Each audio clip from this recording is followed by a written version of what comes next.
Bonjour les amis turfistes, quel plaisir de se retrouver ce lundi avec un pronostic très osé pour le quintet et évidemment très ouvert. On tente des choses et mes bases seront à grosse cote.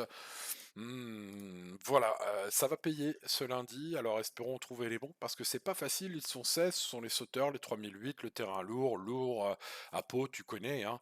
Bref, est-ce que vous connaissez la spécialité de Pau? Réponse en fin de vidéo. Allez, commençons par l'étude et ensuite nous verrons le prono. Tout d'abord l'étude avec le 1 Fans d'Apples, gagnant du prix Equidia, prix Pierre Extrêmeray, devant 6 chevaux qu'on retrouve aujourd'hui. Je vais beaucoup vous parler de ce prix Pierre Extrêmeray. On va dire prix Equidia, bon ça porte un peu le même nom qu'aujourd'hui, mais c'était une autre course qui avait eu lieu il y a quelques jours et dans laquelle donc 7 chevaux du jour vont courir. Donc on va en parler un peu de cette course référence de temps en temps. C'est un cheval qui, sachez-le, fait sa dernière course aujourd'hui, qui a été pénalisé de 4 kilos, qui peut encore bien faire à mon avis et qui se reposera après cette course aujourd'hui pour se préparer ensuite pour cet été et le Grand Prix de Waregem. Donc voilà, que faire avec ce cheval pénalisé qui a surpris tout le monde la dernière fois, je ne sais pas. On passe au numéro 2, Zurkin, qui lui a déçu tout le monde la dernière fois dans cette fameuse course de référence. Il pourrait bien se racheter, jugé sur ce qu'il a fait le coup d'avant dans le prix François de Gannet à Auteuil.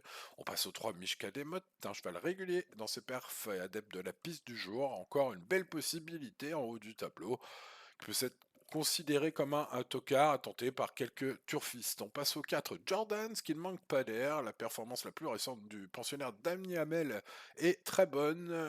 Voilà, il n'a jamais terminé plus loin que quatrième dans sa carrière. Ce numéro 4 sera pas le cheval de tout le monde, je le garde. On passe au 5 numéros, Borjet, régulier confirmé dans les quintés.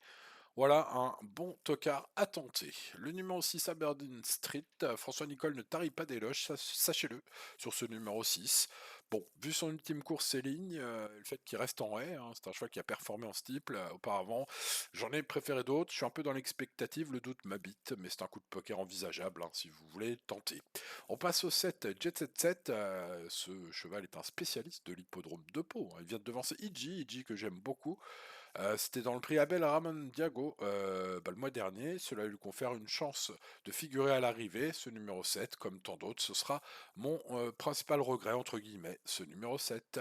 Le numéro 8, Hermitage, de cheval de Gabriel Linders, qui est régulier en forme et monté par Félix de Gilles. Il intéressera beaucoup de monde. Du coup, il semble constituer l'un des bons choix, peut-être, de ce quintet, ce numéro 8. En tout cas, c'est une chance logique. Le 9, Iji, je l'aime bien, vous le savez. Il retrouve Jet 27, pardon, numéro 7, avec 5 livres d'avantage au poids. L'heure de la revanche semble arriver pour ce 9. Je le tente en base, il va être à belle cote. Pareil pour le 10, Freelord d'Anjou, qui sera une base à belle cote, bien connu dans la discipline de l'obstacle, redoutable à peau, hein. On est sur un cheval présenté en forme, qui est compétitif à mon avis pour jouer, pourquoi pas même le podium, hein. Base à belle cote, ce 10. Le 11, Joshua Moon, complètement battu hein, dans le prix Talon Castle du Berlay, hein, le prix Auguste de Castelbajac renommé par le sponsor. Un cheval de Philippe et Camille Pelletier qui n'a pas été à la hauteur des attentes suscitées ce jour-là. Il était décevant et même si Camille Pelletier espère son entraîneuse qu'il pourra accrocher une place aujourd'hui, elle semble pas très confiante pour un rachat. Passons donc au numéro 12, le Lascar, très peu expérimenté, mais avec 3 courses courues brillamment à Pau. Voilà un cheval spécialiste aussi un peu de Pau. On va le garder haut dans le prono. On passe au 13, j'ai la cote. J'ai la cote, un cheval que j'aime beaucoup, mais le comportement qu'il a en course et le tracé du jour et le terrain lourd, hein, aujourd'hui, me font être dans le doute, hein. Je suis circonspect. On passe au 14, Gilou Jacquin, pensionnaire de Louisa Carberry, qui vient de s'imposer sur le parcours du jour. Il a la forme, il a l'aptitude, les terrains ok. A priori, allez, on tente ça en première base, base coup de poker, tocard, tout ce que vous voulez, enfin bref. Voilà, on tente des choses, s'il faut tenter, nous tenterons, s'il faut toucher, eh bien on verra bien. On passe au numéro 15, Hôtel Dur, fils de Reiling, qui vient d'essuyer un cuisant en revers lors de sa participation au quintet référence, hein, du prix Kidia, prix Pierre Extrême Ray.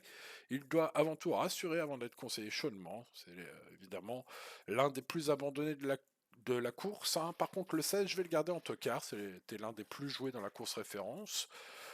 C'est montré très offensif ce jour-là. Il a juste un petit peu cracouiné pour finir, mais pourrait bien se racheter. Vous l'avez compris, on tente des choses aujourd'hui, hein, de la base à grosse cote, du tocard à grosse cote, des top chance à belle cote aussi. Bref, voilà, ça passe ou ça casse. L'indice de confiance est pas si mauvais que cela, mais ça reste une course vraiment Bah, ça va payer, à mon avis, ce lundi 22 janvier 2024. Allez, on n'oublie pas le pouce, les amis turfistes.